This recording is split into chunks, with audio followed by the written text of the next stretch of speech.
Hi everyone. Now, been asked lots of questions about the foam I've been cutting recently. For especially this one, I just held this one up in a video recently, and they were asking how do I fish this. Now I'll show you a couple of ways. There's lots of ways to fish this. Obviously, when I've been over the front, the back end will sit slightly further down. But what you can actually do is in this case here, you can actually put the foam across the centre. It lifts the fly so it's a wee bit flatter. Then you can fish it like this. The smaller size, there's a smaller size one here, but with the foam folded back. So there's lots of ways of doing it, and obviously like the one I filmed was the beetle. Again, it's because the foam along the back, it actually encourages it to sit flat. So that's another way to get it. So basically, I'm going to show you. And the other one asked questions, quite a few questions. They're using the river. Here's the same fly, or same style as this one. Sorry. You can fish it like that as well. But I tend to, because the mayfly sit flat, it's more to sit it in the centre. But if you want midge like this, that's a good one. Now I like fishing these with another fly, mainly a dry. So I use this off like a dry dropper, or in this case a dry subsurface or just on the surface type fly. And wild brown trout love flies like these. Wild brown trout in the river like flies like these as well, and the loch. So there's lots of ways to actually tie these flies. You can actually parachute them as well. But I'll show you the hairs. The hare's ears one. I'll tie this one. This one here, it's quite a simple fly to tie. Hook choice is up to yourself. I've tied it on many a hook. You can tie it even on the same hook I used on the other flies, the short shank special. And if you want a barbed hook, a barbless hook. Actually, to be honest with you, I like using, as you'll see me use it a lot of the time, I like using the curved hook in this fly. Even though it's a mayfly, you can still get that shape. You can still get it. The wide gape is what I like on this hook. I'll just tie one with the curved, just to show you. I just hook better with sometimes this bigger hook. It just goes with just using it. Experiment a lot. Barbless hooks, they've been on the market for a few years, but when you're getting a new style of fly, a new style of hook, and all the rest of it, there's certain hooks that you hook up better, and I seem to hook up better with a wide gape hook, and this certainly is wide gape. It is curved, and as I say, I do really catch more fish on it than a standard shank. But it depends really. It's just down to your own experience. I do have other patterns. I like the straight hook. It's just the confidence as well. I've got a lot more confidence in a hook like this sometimes in certain patterns, and especially a pattern like this. Now, this is a size 16, this one, so I'll just show you the hook again, just to make sure it's the Czech Nymph 5065 is its code for it anyway. It's a size 16. Then I'm going to be using the Chartreuse in 8.0. It's just a fluorescent green, if you want to call it, so it's yellowy green. Enhances an emerging light type fly, which I like. Now I'm just going to run this down. I'm going to come not all the way around. I'm just going to try and keep it. If you look at where the eye is sitting, there is a kind of level area there. You can level that out and still keep the gape. Tail fibres. Lots of fibres you could use if I can find it. I'm using a Coq de Leon fibre. This is a white Coq de Leon. It's medium Pardot. Now I'll put a few fibres here. Now you can make them bigger if you want. There's quite a few. I'm going probably around about, say, the body length. Catch on the top. I like to come underneath with a turn just to lift and separate these fibres. Just opens them out a wee bit, flares them. So the rib of the fly, I'm going to be using the pearl rib, quite a wide pearl rib, number 14. Pearl, it's got that green hue from it, so it helps with the olive side, as they call it.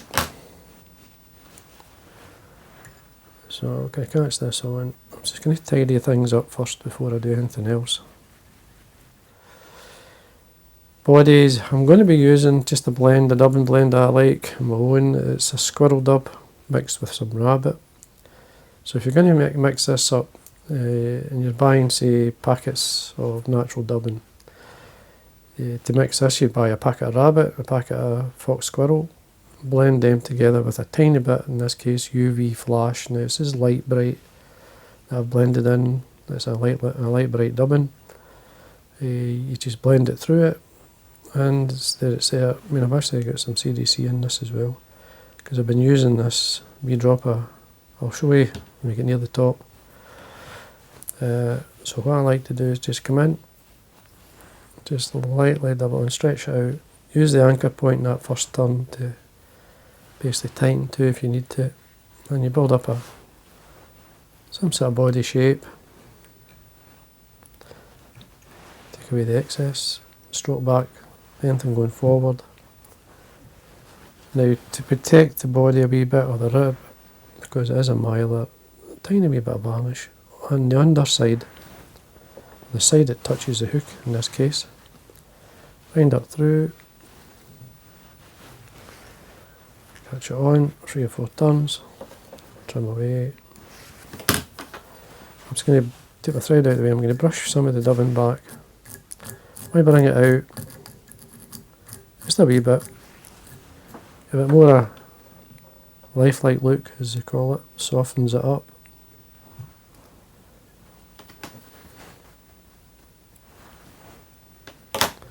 Looking, that's fine.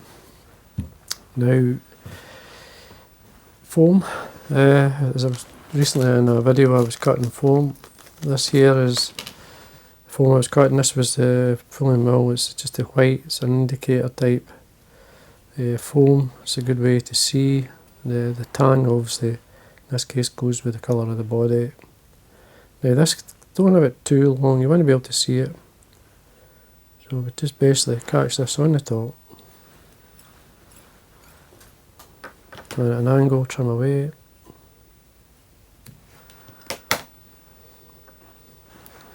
Legs, I'm going to put legs on now. Before we do that, just tidy your area up in this foam.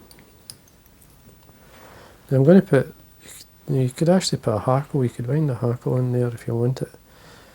I'm going to put, this is dyed olive, this is grey Partridge dyed olive. All I need is maybe 4 or 5 fibres, so I cut the stem to get them, so I can get either side. Just pull them in, you want them either side of the hook. Just show you once I got it in. Just use the foam to help separate them. And don't be shy with the length, I want to be able to see them. Just going to show you what it looks like. Foam's help to separate them. Trim away the excess. Stay way through. Just be careful. Yeah, a wee bit of wax on my thread. What I've been using, a lot of people ask me about the dyed. They can't get hold of dyed CDC. Now, I bought in some CDC from Fulling Mill. This is their brown olive. I mean, I have my own colours I like as well.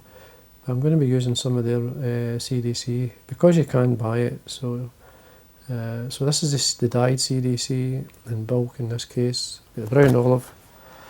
I'm going to mix some of it into my dubbing. The dubbing I'm actually using the body there.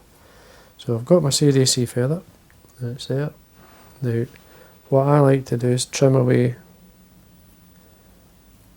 the fibres, especially at the bottom end of the hackle, just sitting on my desk. Now don't throw away the tip and the stem, don't cut the stem either. Just trim away the CDC, because I'm going to mix the fibres into the dubbing I'm using, and the same stuff I use in the body. Now that's a great wee hackle there for nymphs. Don't throw that away. It's good for wings as well. If you've got a couple of these, give impression of the wing as well. It's great stuff. So don't, as I say, don't just gather them up like I'm doing. Put them in a wee packet and then use them up when you need them. Now we've got our dubbing. So this is the same dubbing I used in the body. I'm just going to get some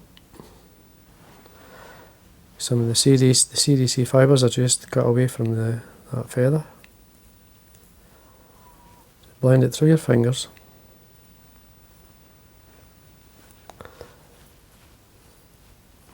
You've seen me doing this, I do it a lot in a lot of flies.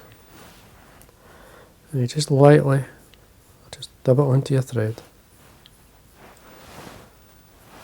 Slide it up.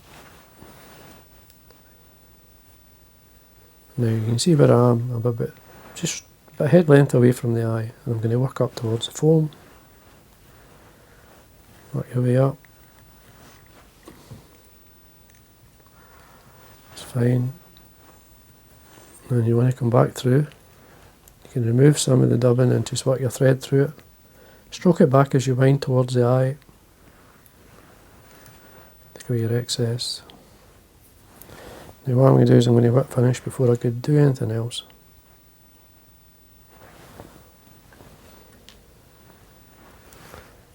And then 1, 2, 3, 4. Tighten up.